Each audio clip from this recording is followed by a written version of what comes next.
Is Christianity a judgmental religion? Hey, what up guys? It's Thornton from Unpacking Grace, and that is exactly what we're going to be talking about today. Is Christianity a judgmental religion?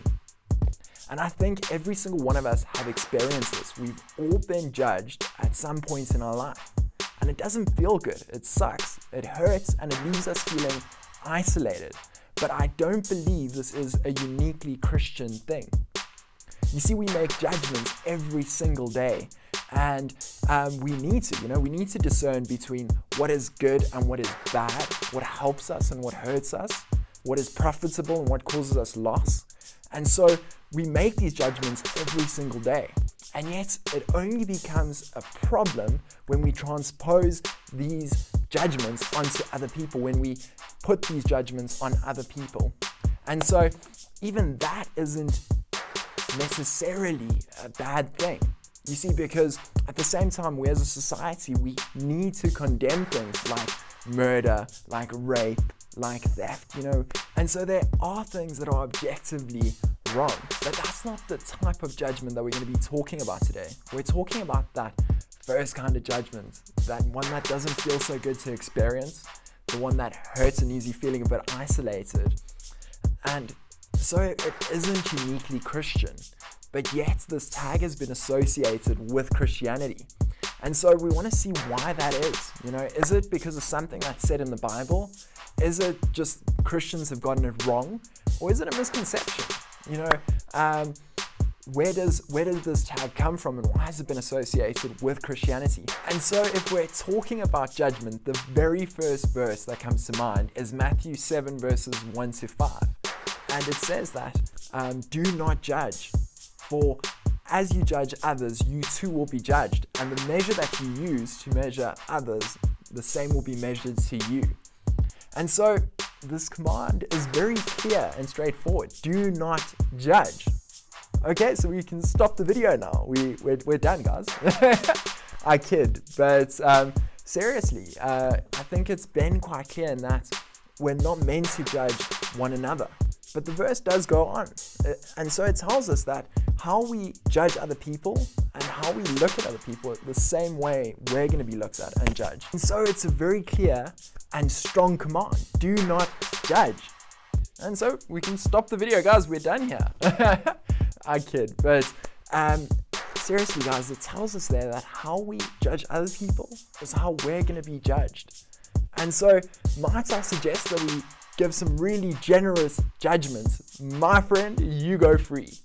But the verse doesn't end there. It goes on to say that how can you look for the speck in your brother's eye when you've got a plank in your own eye?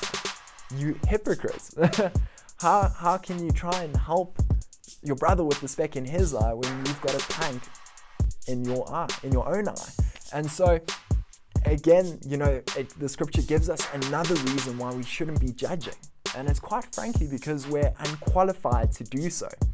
I think if you can remember from our introduction video, we are all sinners.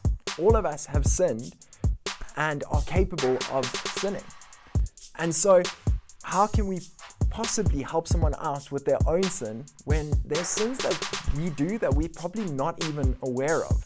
And so it tells us that we first need to sort out our own sins and the own problems in our own lives before we can even think about trying to help someone out with what's going on in their life. And furthermore, to my fellow Christians, I can't think of a single example throughout the Bible where believers come to a non-Christian and poured out at their sin and looked at their sin in detail. Instead, they've shared the gospel with them and then left the rest up to God. And so after that, we see this example of how Jesus dealt with a sinful woman. You see the Pharisees, who were religious leaders at the time period, and the teachers of the law, they come to Jesus and they bring this woman who's been caught in adultery, in cheating on her husband. And so they come to Jesus and they say well, Jesus, what must we do with this woman? Trying to trap Jesus, because you see, at the time, the law was that if someone was caught in adultery, that they were to be stoned and killed. And so they want to trap Jesus to see, okay, are you going to tell us that we must leave her alone? And so all that Jesus does is he kneels down, he starts to write in the sand, and then stands up and says to them, you who is without sin, cast the first stone. And then he knelt down and continued writing. And for some reason, these guys felt so convicted. And so one by one, all of them left until there was no one there except for the woman and Jesus. And so Jesus stands up again and he looks at her and he says, woman, have none of them condemned you? And she says, no, sir, none of them. And Jesus says to her, well, neither do I condemn you. Get up and leave your life of sin.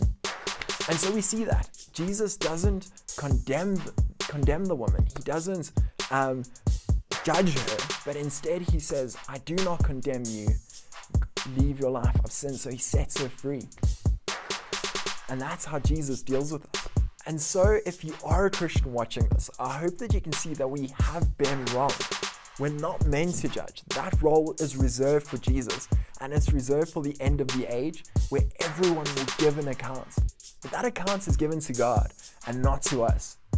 And so as we close off this first part, I hope you can see that the Bible is very clear. We're not to judge. We're not meant to judge. And so we still see this. And why is this? Have we as Christians gotten this horribly wrong? Or is there a misunderstanding somewhere? And that's what we're going to explore in part 2. So we'll see you there.